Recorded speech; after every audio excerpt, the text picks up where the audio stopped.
Welcome to Dr. Med Simple. Let's make anatomy easy. So, to really get why joints are so amazing, I want you to just for a second imagine a world without them. Seriously, picture it. Your body is just one solid statue.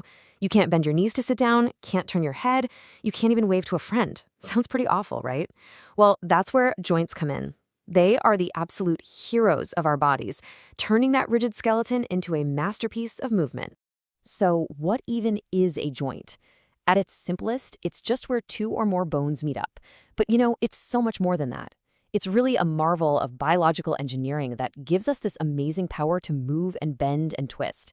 It's the perfect combination of flexibility and stability.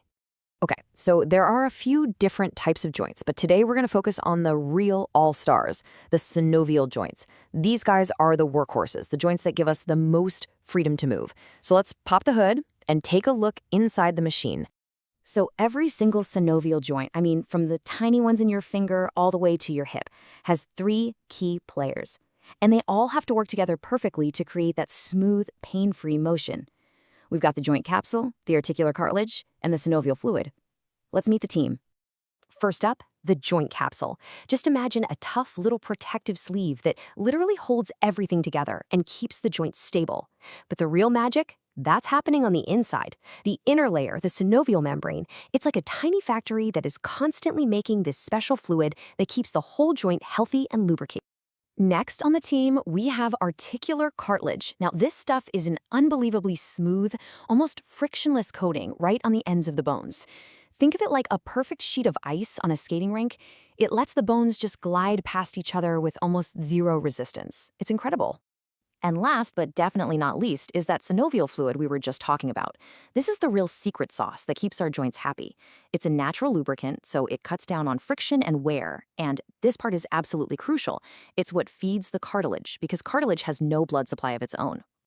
And a great way to think of it is like this. A joint without that synovial fluid is like running a car engine with no oil. It's just a complete recipe for disaster.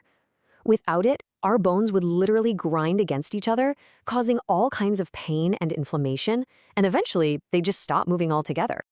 Okay, so now we know the basic building blocks. Let's talk about the different designs. See, nature is smart.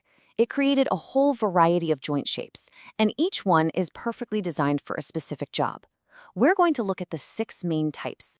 First up, we've got the hinge joint. And yeah, it's pretty much exactly what it sounds like. Just like the hinge on a door, this joint is built for strong movement, but only in one direction. Think about your elbow, or even your fingers. They can bend and straighten perfectly, right? But try moving them side to side. Not so much. That is the hinge joint in action. It gives you strong, reliable motion, but only in that one plane. Go ahead, try it with your finger. See? Simple, but so effective. Next, we have the pivot joint. For this one, I want you to picture a wheel just spinning on an axle. That's exactly the kind of motion we're talking about here. It's built for one thing and one thing only, rotation. A perfect example of this is in your forearm. That pivot joint between your two forearm bones, the radius and ulna, is what lets you turn your palm up and down so easily. It's a movement you probably do 100 times a day and never even think about. Okay, now for a really unique one, the saddle joint. And its shape is wild. It's like two saddles stacked on top of each other, but at a right angle. This gives it a really special kind of movement. So this shape lets you move back and forth and side to side, but with not a whole lot of rotation. And here's the coolest part. You only have one true saddle joint in your whole body. It's right at the base of your thumb. And this one tiny joint is what gives us our opposable thumbs. It's literally the reason we can grip things, write, and build our entire world. All right, next up is the ellipsoid joint. The best way to picture this one is to think of a joystick on a video game controller. It lets you move all around, but in a kind of controlled oval-like pattern. Your wrist is the perfect example. It lets you move your hand up and down and side to side, and it's what gives you all that fine control you need for writing or waving or making all kinds of gestures. Okay, now for a joint that's less about flashy movement and more about stability, the plane joint. Just imagine two flat surfaces, maybe like two panes of glass, just gliding smoothly against each other. That's the basic idea here. So these joints, they don't allow for big, dramatic movements. It's all about slight gliding. But what they give up in mobility, they more than make up for in rock-solid stability. You find them between the small bones in your wrists and your ankles, where they work together to create a solid foundation. And now for the grand finale, the ball and socket joint. This is, without a doubt, the king of all joints. It's the one that gives us the most amazing freedom of movement. And just like its name, it's made up of a ball-shaped end of one bone that fits perfectly into a cup-shaped socket on another. This simple, really elegant design allows for a huge range of motion in basically every direction. It's why you can swing your arm all the way around at the shoulder, and why you have so much movement at your hip.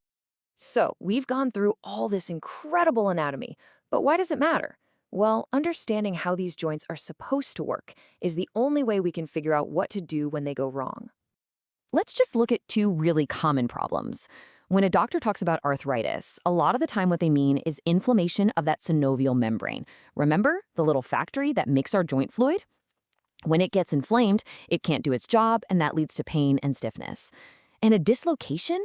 Well, that's a structural failure. That's when a bone is literally forced out of its normal spot, like the ball of the shoulder popping right out of its socket. And you can't fix it if you don't know the anatomy. We've covered so much ground today, from the basic parts of a joint all the way to the 6 major designs. But believe it or not, we've really only scratched the surface.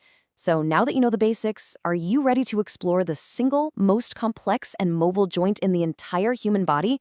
Well, thanks so much for watching. If you enjoyed this and want to keep making anatomy easy, do me a huge favor. Make sure to subscribe to Dr. Med Simple and like the video. We'll see you in the next one.